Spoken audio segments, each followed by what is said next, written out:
Welcome to the APAMO Conservation Newscast. As the voice of Belize's protected areas, we bring you the latest about conservation in Belize.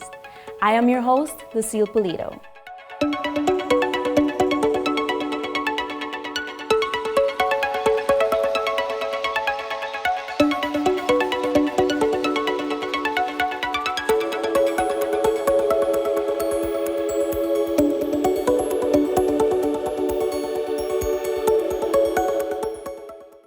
The Association of Protected Areas Management Organization celebrated its 16th anniversary in August, holding its place as Belize's longest-standing umbrella conservation organization.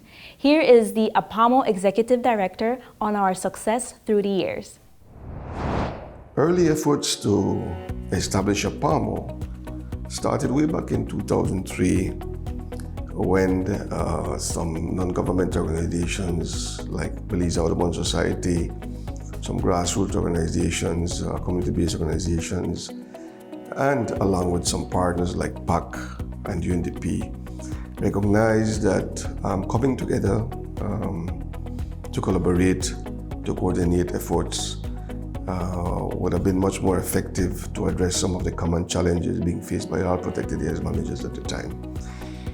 Nevertheless, it was until 2007 when these efforts gave fruit and APAMO was formally established in August. It was registered as a non-profit organization at the company registry and then subsequently as an NGO or non-government organization in October of 2007. APAMO's main objectives, which are consistent with its Memorandum of Association, include advocacy for the sustainable management of Belize's protected areas, also to advocate for the long-term integrity of protected areas, but very importantly, to serve as a platform that would enable collaboration, coordination, discussion, and networking among its members. Ultimately, APAMO has been created to serve as the voice of Belize's protected areas. Since 2007, APAMO has embarked on several development paths. It has evolved to our strategic development plan being centered now on institutional strengthening, capacity building of its members, partnerships, awareness, education and outreach, and information knowledge management. APAMO over the last 16 years has evolved to be an institution empowering its members, but empowering, very importantly, those grassroots organizations to be viable co-managers of those protected areas that surround their village or communities. APAMO is now well positioned to be the network organization to government, ministries, and departments that are involved in natural resources management and protected areas management in Belize. If you have not heard about the Monkey Bay Wildlife Sanctuary, you will definitely be hearing a lot about them now. This private protected area is one of the first to be recognized under the National Protected Area System and recently acquired co-management of the neighboring Monkey Bay National Park. The APAMO Central Resource Center team visited Monkey Bay to find out more about who they are and what they do. Here is that story. Monkey Bay Wildlife Sanctuary is a non-profit organization focused on biodiversity protection and conservation, providing personalized, experiential learning opportunities for education groups and adventurers while supporting the National Protected Area System of Belize. Matt was the academic guy, and I was the builder, the designer and the builder, and the fixer-upper and the problem solver. His love for Belize became so big in nature that he wanted to continue. And that's when he went back home and he packed up and he came back. He envisioned developing an education program that would support the protection of this piece of land. Here's one picture that blows my mind to this day, where we can see an aerial picture from what was then the campus. That's where we host our first student groups. The goals and objectives of Monkey Bay primarily is to conserve and protect the land that we have under our care. So that's Monkey Bay Wildlife Sanctuary and Monkey Bay National Park. In total, it's about 3,350 acres. We form a very strong part of the Maya Forest Corridor, which is a biological corridor that connects the southern Maya Mountains with the Selva Maya in the north. Biological corridors are central to the long-term sustainability of any ecosystem or region, because they ensure the flow of genetic material from one population to another. Within this type of habitat, we have observed signs of jaguars, bearded tapir, howler monkeys, and so it is home to key species that depend on this forest for survival. So what we have here is the remains or the carcass of a 9-banded armadillo. This definitely indicates that there are jaguars roaming in Monkey Bay National Park. The park has huge potential. We recently got active management for it. It's a basically brand new park. We are currently working on establishing nature trails, establishing areas where we can do camping and basically monitoring the boundaries of the park. For right now, our objective is to get some baseline information about what species are there and what natural features are there that need management, so that we can incorporate those as recommendations into our first management plan for the park. So what we are doing is employing the help of our student groups that come to visit us at Monkey Bay, and they have volunteered their time. This group from Wildland Studies is the first group ever in the national park, and we're very proud of that. So we're here conducting a BioBlitz, which is a sort of a rapid assessment of the biological diversity of an area. And so we're here helping Monkey Bay just to find out what it has in the park. We have the red-throated ant here. And we're looking for birds, we're looking for interesting insects and plants. And so we're hoping just to provide an initial survey. Well, the park has a lot of very unique natural features to this area. First and foremost are its karst formations. It's limestone hills that are chock full of caves. This area is mostly made up of karst hills. A lot of caves are found in this area, and it's another world in there. So for anybody interested in caving or spelunking, those are really high on the list. We also have a potential for bird watching, bird hikes, nature hikes, wildlife observations. There's lots of different types of wildlife species in the park. First, we found a helmeted basilisk, which is like a little lizard that blends in with the leaves and the twigs and everything. We saw some sort of hawk fly overhead. That was really cool. Somebody saw a little snake go across the trail. We've seen a lot of plants, various fungi. We've seen a couple mahogany trees, which has been really lucky. We've seen a lot of different things, a lot of different plants and a lot of different birds, but with this cave behind me specifically, we saw some really cool things that got me really excited. We saw a lot of bats. There are actually 3 different types of bats here in Belize, and we saw a few of them here today. We actually just stood quiet for a second and listened, and you could hear their wings fluttering, and they're really small. We also saw some plants which apparently are doomed. So here we have evidence of a fruit-eating bat that pooped in the cave and deposited a seed, and that seed is now germinating in the darkness without any light. So it's a doomed plant, but it's pretty cool that there's some vegetation growing in the cave. One would expect that a cave is very barren and there's not many animals here, but it's actually a thriving ecosystem. The first thing that you can do to help support Monkey Bay Wildlife Sanctuary is to come and visit us, because I don't think very many people in Belize have stopped in or know about us. Many people come down to this beautiful Saboon River here, which is a public access area, and this is what they know as Monkey Bay. But Monkey Bay is much more than that. Produced by the APAMO Central Resource Center. The Belize Karst Habitat Conservation has been making a name for themselves in Western Belize.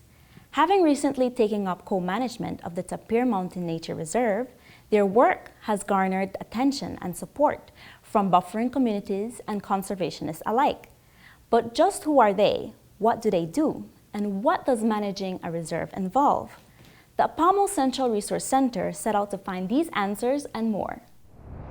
The birth of Belize Karst Habitat Conservation was the need to protect Tapir Mountain. Tapir Mountain Nature Reserve offers a pristine habitat that promotes biodiversity. It is home to many species of plants and animals.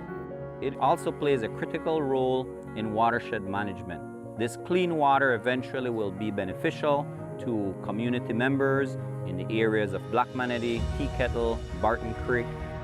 In 2019, when we came to this place, we saw tapescos, we saw stumps freshly cut. Hunting, logging, poaching, those are the illegal activities that were happening at Tapir Mountain. We were walking around this area where we spotted a couple tapescos surrounding this mame tree. We destroyed it. We did document whatsoever we found around the area as well now. A nature reserve doesn't allow any activities in terms of tourism or harvesting. You can only do education and research. We started off as a group of tour guides that wanted to protect Tapir Mountain. Today, we have a staff of 12 people focusing on natural resource management and protection, research and monitoring, community development and outreach, and of course, management and administration. Tapir Mountain Nature Reserve is 6,500 acres of mature, fully functional rainforest. The rainforest is not just any rainforest, but it's a rainforest on karst topography. And karst is characterized or formed by the dissolution of soluble carbonate rocks like limestone. We're still characterizing the plants and animals of Tapir Mountain, and we're getting more species every day on top of the ones that were already known to be there. There may be over 1,000 species of plants, over 300 species of birds, maybe 60 or 70 species of mammals. It's really, for its size, incredibly diverse. What we're monitoring in the first year, what we're focusing on is the birds. We're doing quantitative bird surveys, which will be used as a baseline for monitoring changes in the forest in the future. We conduct a survey called PRALAS, which is used in Latin America to study and monitor the land birds. Birds are very important to monitor and research because one of the things is that they are good indicators of the biodiversity in the ecosystem that they're in. So by us studying birds here in Tapir Mountain, we can figure out how well our forest is doing, if we need to change some of our management practices, or if we need to keep on doing what we're doing. We have a total of 22 points spread across the reserve, and we've been finding a lot of interesting birds throughout our surveys. Some of the more notable ones have been birds like the Central American pygmy owl and also the strong-billed wood creeper, which are birds we would more go to the Chicky Bull or the Rio Bravo area to find, but we've actually found a few populations here. So that's a good sign that this forest is really good and these types of birds like that forest. We conduct 3 separate assessments to test water quality. So we try to analyze the physical and chemical analysis of the water, and we also conduct macroinvertebrates assessment as well as a freshwater fish survey. For the physical and chemical analysis, what we do is collect the water sample and we send it to be tested for any nutrients or turbidity that we can see in the water. And for the macroinvertebrates assessment, we actually use a D-frame net and we sweep it along the stream to collect the macroinvertebrates, and we analyze it according to the BWMP protocol that has been used to key out and give a score to macroinvertebrates. With that, we can determine the health of the water as well as monitor any trends or patterns that can possibly change. Protected areas like the Tapir Mountain Nature Reserve is essential for conserving biodiversity and for delivering vital ecosystem services to communities. It provides fresh air and clean water to the buffering communities such as Blackmanatee, Tea Kettle, Ontario, and Broughton Creek. My role is to educate the stakeholder communities on the importance of the Tapir Mountain Nature Reserve and to engage the youths in conservation. Our presence has definitely made a great impact. The illegal logging and hunting reduced almost to 80%. We can safely say today we have brought down that pressure. Our management of Tapir Mountain has brought it back to what it used to be.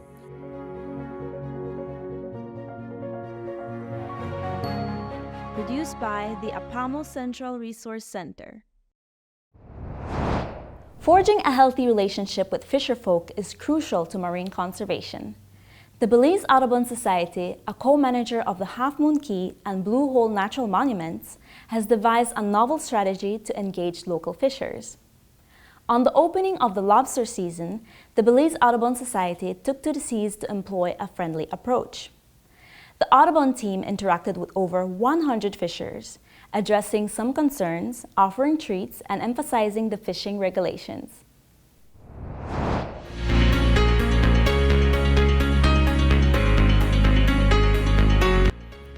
As the co-manager of the Blue Hole and Half Moon Cay Natural Monuments, the Belize Audubon Society views fishers as important stakeholders within the Lighthouse Reef Atoll.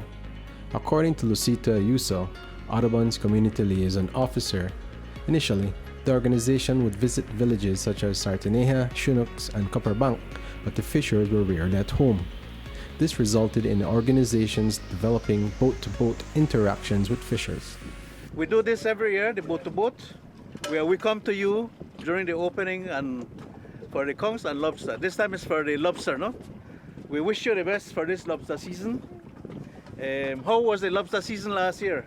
It was okay, but the weather not give the time for work. What's the carapace, the minimum carapace length that you should fish? El carapacho, ¿qué es el mínimo del lobster?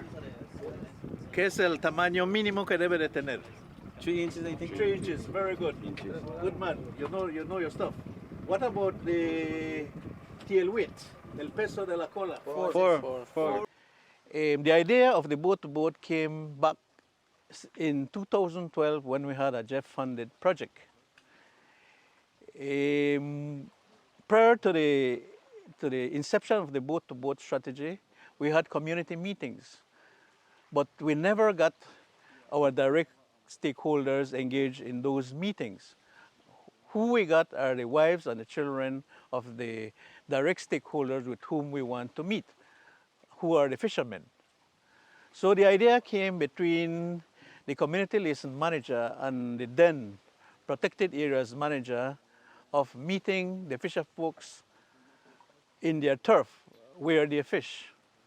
So in December 2012, we embarked into the trying out the strategy when during a Christmas time. We thought about taking grapes and an ice cold Coke to them as we engage in discussions. When we started the initiative, and the very first time we went out at sea to meet them, it was not an easy task to build relationship with them, since they saw that the organization, as an antagonist, going into their turf, interfering with their fishing practices. The perception has changed, and fishers look forward to the occasional and informational sessions by the organization.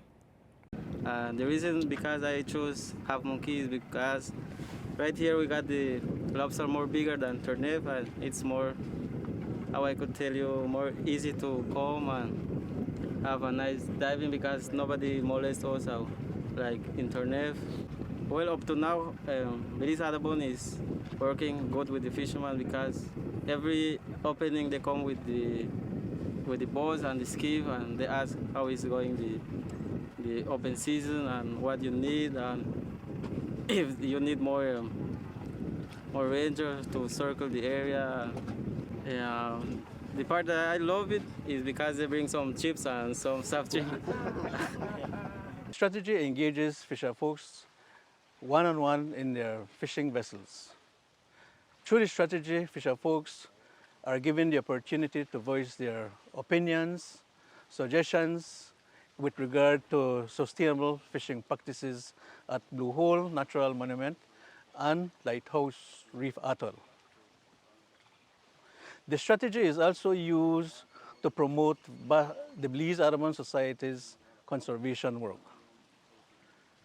Fishermen are sensitized about single-use plastics and its mitigation efforts to the marine environment.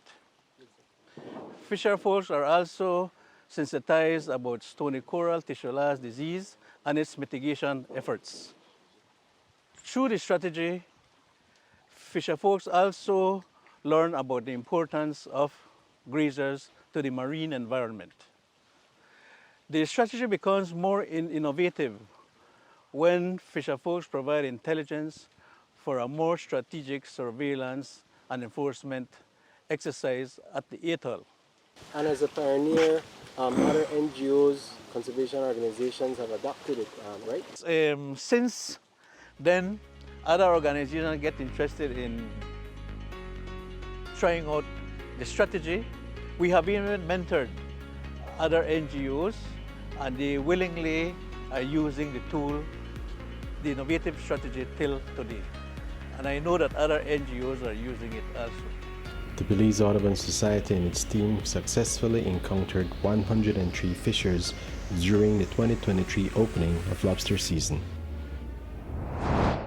In the world of conservation, jaguar preservation is also how Belize is most known. It boasts being home to the world's first ever jaguar preserve, the Coxcomb Basin Wildlife Sanctuary. The Coxcomb Initiative has helped to monitor approximately 200 jaguars, and its decades of success serves as the longest jaguar monitoring project that the world has ever seen.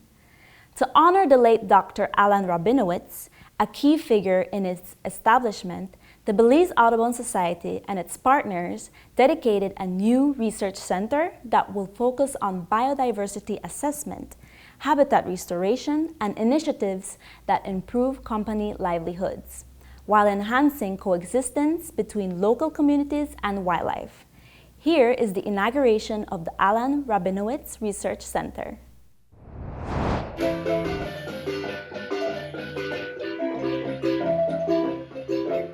The Coxcomb Basin Wildlife Sanctuary is well known as the first jaguar preserve in the world.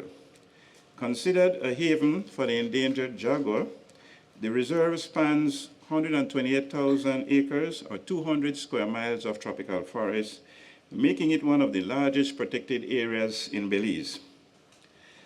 This accolade of being the first jaguar preserve in the world is not an accomplishment that was gained easily or by accident.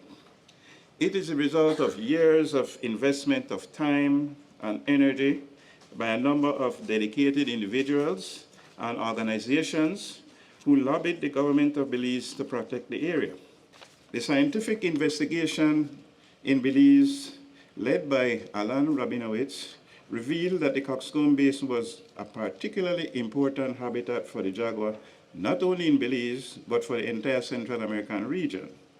Since the territory of the jaguar extended from the south in Argentina to the north in Mexico, Alan was one of the first to argue that connectivity within the range is vital and key to saving the animals. You can hear the legacy of Alan Rabinowitz. It's such an incredible gathering of family, friends, and all that knew Alan. I have to say I am humbled to be here today as we gather in admiration for a true steward of the planet, a visionary, conservationist whose life work has made an enormous impact in Belize and in the world.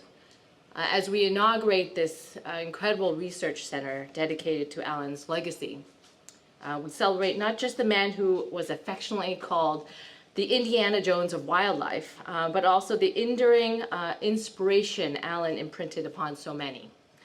Alan's life was a testament to the power and perseverance and compassion. His conservation journey began in the United States, but his impact transcends borders. Clearly, Alan's legacy will resonate for eternity, and there's many of us here today who've committed our lives to try and continue that. This research centre is something that I heard him discussing with Howard so many times. So to be here today with all of you, to see the building here and ready for use, and knowing that this will be embraced as a centre of excellence for generations to come, is something that I think we can all be proud of, and it's all a function of Alan's vision and dream. So you've heard how much impact Alan had on so many people's lives, and through this centre we hope to continue to embrace his ability to help young people find their way in conservation.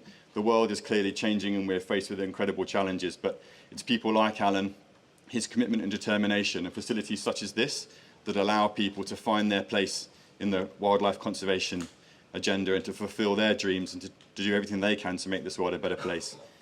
I'll give you a little summary of what all we have done here, because the building is only a part of it. What we have is the building is obviously the pinnacle of the donations and the funds that have been shared.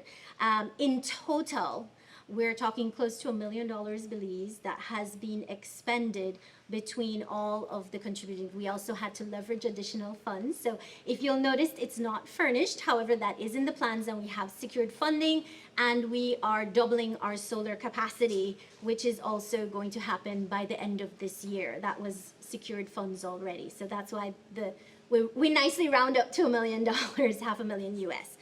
We also have seen the upgrade, and we will be inviting everybody afterwards to explore what all we have done here. We have upgraded the signs within the museum. So we have a visitor center, not at this parking lot, but at the other main parking area. We have a visitor center that has a lovely tribute to all of the work that Alan has done and really educating visitors on what jaguar conservation looks like here. The plane crash site is also upgraded. We have done some significant infrastructural improvements as well of signage on a 1, 2, 3.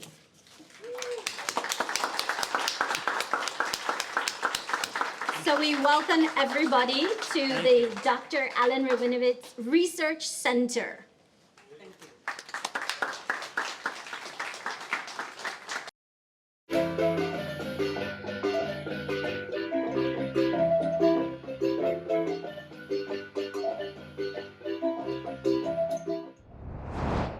If you'd like to know more about APAMO and our member organizations, please be sure to follow us on Facebook and Instagram.